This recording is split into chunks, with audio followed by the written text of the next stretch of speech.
Is there more than one Black Knight? This is for entertainment purposes only. This short story is only for people over the age of 18. Excuse me, are you the storyteller?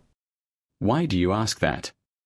I was told to find the grey-haired man with one arm at this tavern if I have a story to tell that's about the Black Knight. That would be me. Kosa Hansurge at your service. Have a seat. Rim Rurkisk, and thank you.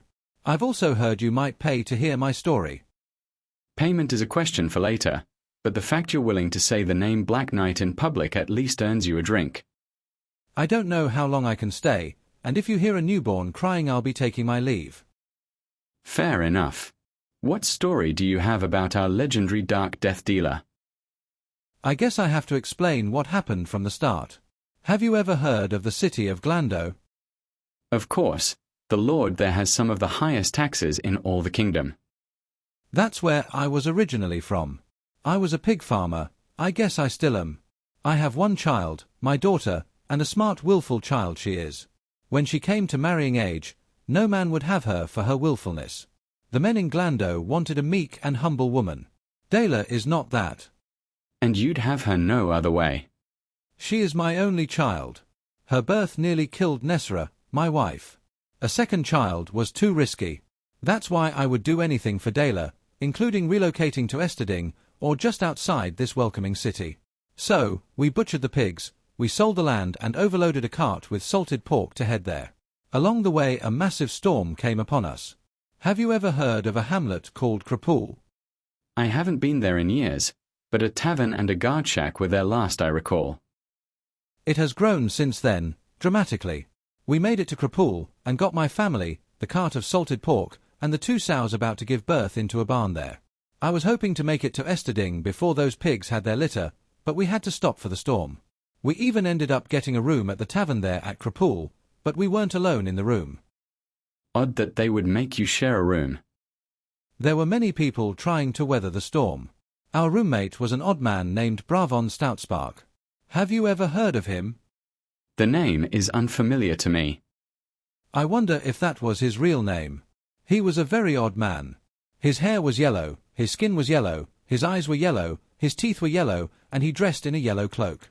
He spoke in a low, melodious, singing voice. I have yet to hear anyone know of this man. Add me to the list, for this sounds like no one I had ever heard of before. Well, we had our fill of food at the tavern and went to our room to sleep. Bravon started talking to us, as a fellow traveller would. I don't know why, but his voice seemed so sleep-inducing, like light rain on the roof on a warm day. The thing is, Bravon pulled out this. What is that, a bauble? I would call it a necklace, but in Bravon's hands, it was something else. That yellow stone on the end seemed to draw my eyes like water down a stream. I found I couldn't look away from the stone as Bravon continued to talk, and talk, and talk. I felt my body go limp and tired, like my limbs had gone to sleep without my head. My mind even felt tired, but the kind of tired after a long day, and it was a struggle to stay awake. My eyes didn't leave this bauble, as you put it. Then it was like my mind was mostly asleep, but not entirely. I was in this waking dream. I have heard of such a thing, where people seem to be awake, but act as if they are in a dream, and would swear they were asleep. That is exactly what it was like. Not just me. Narsara and Dela were next to me, and they too were silent, and I could tell, looking at the bauble and listening to Bravon talk. This waking dream was much like a dream that I do not remember what Bravon said. I don't know what happened after I closed my eyes, and I just heard Bravon talking, but I do not recollect the words. Then, I opened my eyes, and it was morning, and I felt more rested than I had in months. What of Bravon? It seemed perfectly acceptable to have him join my family on our way to Esterding. The storm had passed, and we were on our way. Then, you will call me mad for what I am about to say, when we were pausing under some trees, near a creek that flowed into a fast-moving river, just letting the horses get some water and food, the Black Knight appeared. Just appeared? I heard no horse, and there was no sign of him coming. The Black Knight just appeared on the road right before my cart. How did you know it was the one and only Black Knight? Is there only one? I don't know. I've heard stories about him. Everyone has. He has no crest on his breastplate. He holds no banner. He wears no fidelity to any god. His metal armor is black as tar. His helmet has but 2 slashes for eyes and mouth. He has horns coming out of the top of his helmet, looking like the devil. His cape was gossamer black, tattered at the edges. His sword is long, darker than the deepest well, and sharp enough to cut a horse in 2. His eyes, his horrible, horrible eyes were red glowing coals from the depths of hell. I've never felt such fear in my life. What did the knight say? In a voice that sounded like rumbling thunder, he demanded we kneel before him and swear loyalty to him as our king. Wait. You're telling me the Black Knight, he, who swears to no lord or king, wanted you to swear to him? That is what he said. I find that very hard to believe. I've heard it said that the Black Knight does not kill unless he needed to, which is why it came as an even greater shock when he ran his sword through Nasara's chest, and then Dayla's. The Black Knight killed your wife and daughter. That is what I saw, or thought I saw.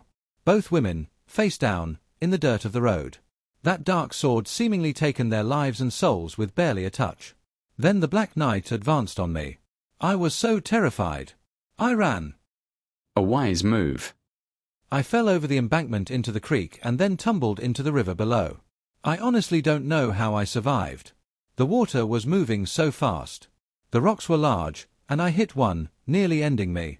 But I was aware enough to keep to the middle of the river, which was swollen from the storm the day before.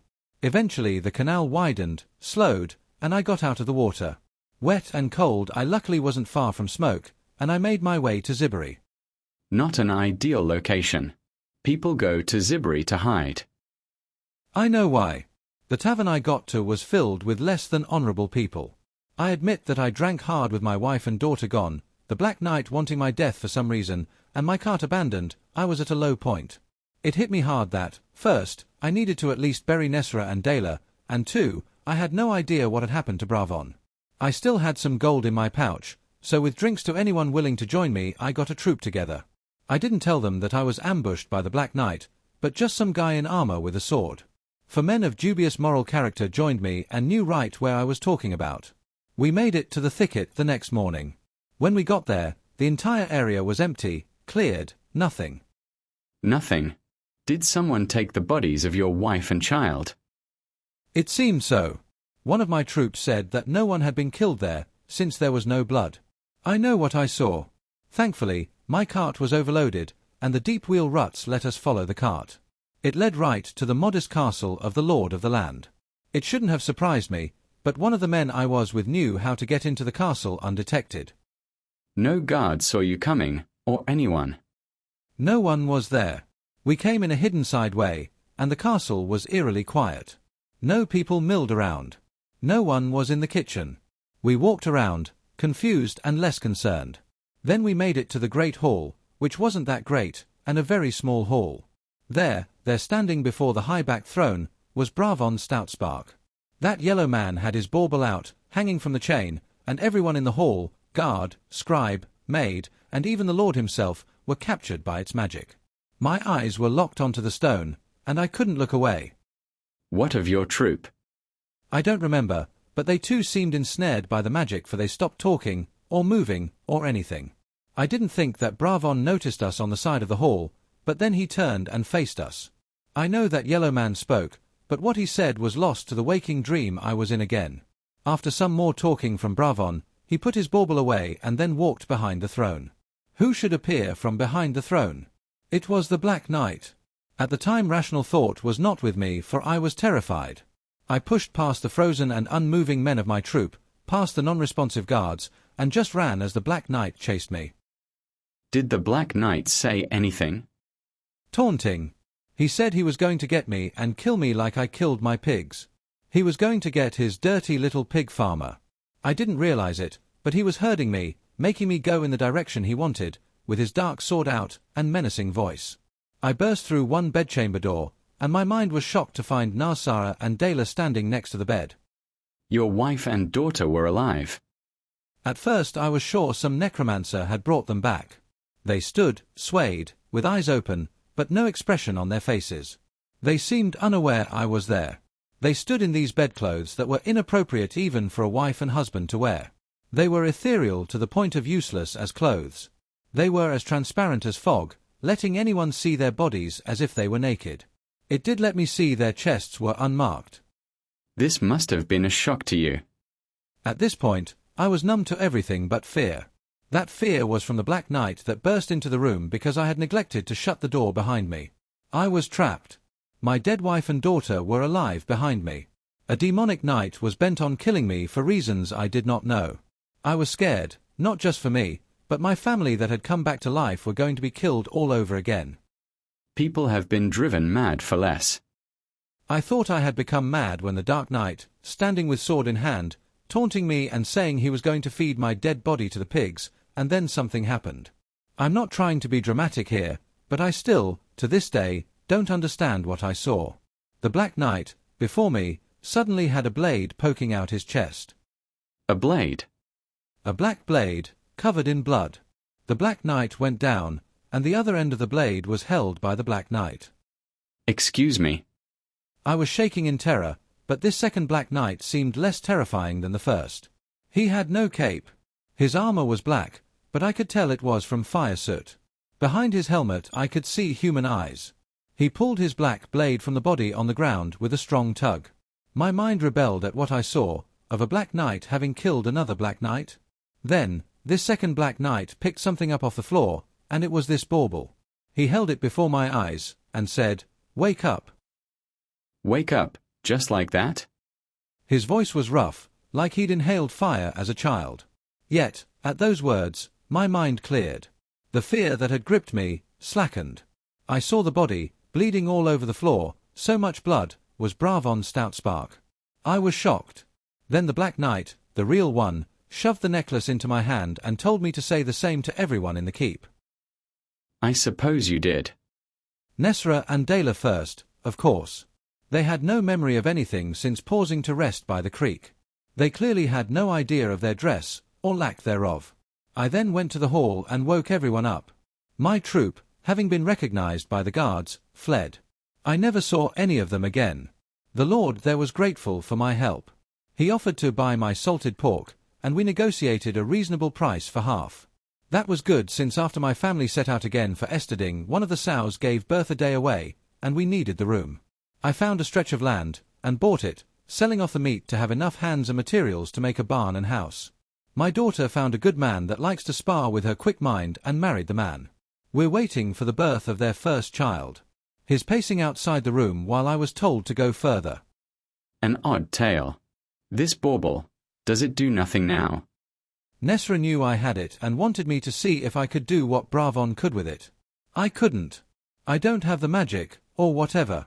I keep it with me, just in case someone knows about it and comes looking for it. How did the Black Knight know you were in Modio's Feprit's castle? I have no idea. Wait. Do you hear a baby crying? I do indeed, grandfather. I have to go. Wait, how did you know the name of the Lord? I know lots of things. Do you want payment for your story? Payment is knowing you listen to my story. Then, best go see your grandchild. I never got to thank the Black Knight for saving me and my family. If you ever do meet up with him, please relay that I feel his good works will take him to heaven. A rare statement indeed. If I encounter the Black Knight, I will be sure to let him know. Someone believes he is on the side of good. The end. This was a work of fiction. Any similarity between people, living or dead, is purely coincidence. This scenario did not, or should not, have happened in real life. Thank you for listening.